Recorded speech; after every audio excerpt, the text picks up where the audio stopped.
Guys, world politics शायद बहुत ज्यादा गर्म होने वाली है। एक ऐसा ट्विस्ट आया है अभी के लिए जो शायद किसी ने सोचा भी नहीं था। हिलारी क्लिंटन, जी हाँ, मैं डेमोक्रेटिक पार्टी और ओबामा की पार्टी की हिलारी क्लिंटन की बात कर रहा हूँ, जो 2016 में ना ट्रम्प के खिलाफ इलेक्शन लड़ चुकी थी। अब ये कह रही है कि अगर ट्रम्प यूक्रेन वॉर खत्म करवा दे और यूक्रेन को अपनी जमीन सैक्रिफाइस करनी नहीं पड़ती है तो वो डोनाल्ड ट्रम्प को नोबेल पीस प्राइज के लिए रिकमेंड करेगी। मुझे इनका ना गाइस इंटरव्यू देखने के बाद जरा सा अजीब लगा। मतलब क्या ये डोनाल्ड ट्रम्प को पिन मारना चाहती है, या ट्रम्प पर प्रेशर बनाना चाहती है, या ट्रम्प के ईगो को टेस्ट कर कर छुड़ाना चाहती है। आप इमेजिन करिए, हिलारी क्लिंटन और डोनाल्ड ट्रम्प का रिलेशन हमेशा से ना दुश्मनी जैसा रहा है, लेकिन यहाँ पर हिलारी एक बड़ी कंडीशनल ऑफर रख रही है। वो कह रही है कि अगर ट्रम्प इतना बड़ा डिप्लोमेटिक काम कर दे कि यूक्रेन की सोवेनिटी सेफ हो जाए और पुतिन को भी पीछे हटना पड़े, तभी वो नोबेल प्राइज की बात करेगी ट्रम्प के लिए। If President Trump were the architect of that, I'd nominate him for a Nobel Peace Prize. Hilari Clinton ने ये बात कहकर ना ट्रम्प के ऊपर तमाशा मारा है। जो काम किसी बाहर वाले ने नहीं किया ना, वो काम किसी अंदर वाले ने कर दिया है।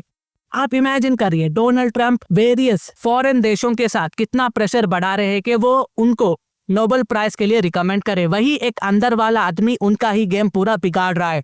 और आप टाइमिंग भी ऑब्जर्व करना, हिलारी क्लिंटन ने इंटरव्यू दिया ट्रम्प पुतिन के बीच अलास्का विजिट से पहले। यहाँ पर क्लिंटन रेगिंग मॉडरेट्स पॉडकास्ट वाले इंटरव्यू में 15 अगस्त 2025 को बात कर रही थी, बिल्कुल उस दिन जब ट्रम्प अलास्का जा रहे थे पुतिन से मिलने के लिए। इसका मतलब यह है कि ये स्टेटमेंट सबमिट से पहले रिलीज हुई। सबमिट के एकदम से ना इमीडिएटली तुरंत पहले ही इन्होंने इंटरव्यू दिया ताकि ट्रम्प पर प्रेशर बन सके, एक तरह से ट्रम्प के ईगो को हट करा जा सके। हिलारी क्लिंटन अच्छी तरह समझती है कि डोनाल्ड ट्रम्प जब से पावर में आए ना, ट्रम्प ने हमेशा कॉन्फ्लिक्ट्स का फायदा उठाया है। यहाँ पर कॉन्फ्लिक्ट्स का फायदा उठाकर ट्रम्प पूरा क्रेडिट अपने नाम पर कर लेते हैं। जैसे इंडिया और पाकिस्तान के बीच में वॉर के टाइम ट्रम्प ने मीडिएटर बनने की कोशिश करके सीज फायर का क्रेडिट अपने नाम पर ले लिया था। फिर यह सिलसिला यहाँ खत्म नहीं होता गाइस, सिलसिला और भी ज्यादा बढ़ जाता है। ट्रम्प यहाँ पर नहीं रुकते। ट्रम्प ने ईरान पर बॉम्बिंग करके इजराइल ईरान के बीच वॉर का क्रेडिट भी अपने नाम लिख लिया था। फिर थाईलैंड और कंबोडिया के केस में भी सेम हमें ऐसा ही देखने को मिलता है।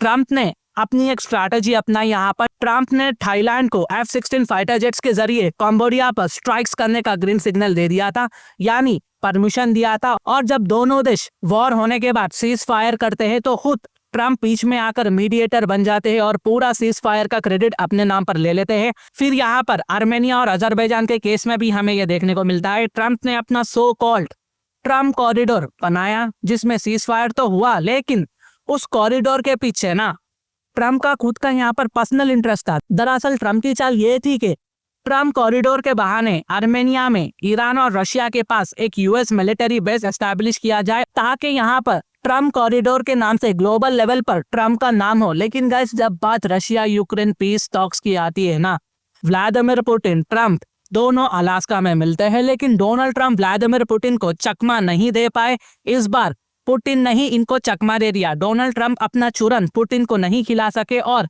व्लादिमीर पुतिन ट्रम्प को इंटरनेशनल लेवल पर रिग्रेट करवाकर यहाँ से एक स्मार्ट तरीके से चले जाते हैं। इसलिए गाइस, व्लादिमीर पुतिन कमाल के आदमी है। ये मल्टीपोलर वर्ल्ड के ना वीवीआईपी लीडर है। गाइस, मैं अलग से ये भी बात कहना चाहूंगा कि हिलारी क्लिंटन की ये स्टेटमेंट इसलिए इंपॉर्टेंट है क्योंकि वो ट्रम्प को दिखाना चाहती है कि नोबेल पीस प्राइज कोई पॉलिटिक्स का तमाशा नहीं है, ठीक है।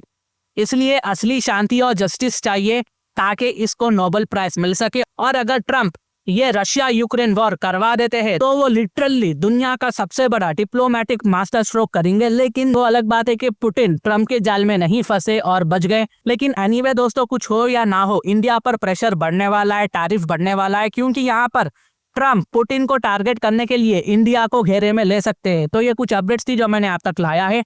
अगर मेरी वीडियो इन्फॉर्मेटिव दिखे तो इंटरनेशनल अफेयर्स के लिए आप मेरे चैनल को सब्सक्राइब कर सकते हैं। Thank you for watching, thank you for listening, and I always say God bless you all.